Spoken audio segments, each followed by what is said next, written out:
داخویانی سروک امریکا دونالد ترامپ جه حیبتی بونا وزارت براوانی و وزارت دربه امریکا بو و هر وصادجی سیاست امریکا لسوریه.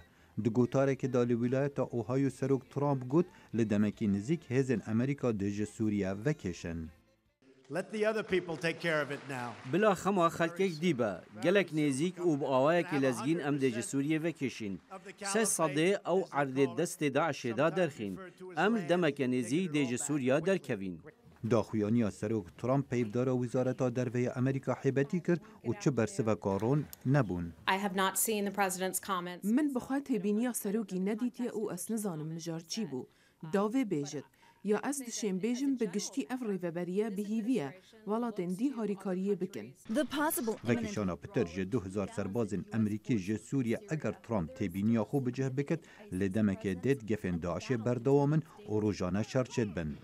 او دیجی ناواروکا سیاست امریکا و یا سروک ترامپ اوی لمها هشت گوتی ناب دجمن هایداری نقشه و پیلان مبن. دجمن امریکا ناب پلان ما بزانن.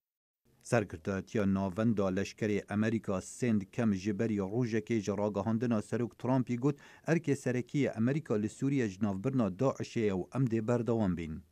اف پیجوچونه لدمک دید گفن ترکیه دجی من بجه او امریکی لجه دگرم بردوامن.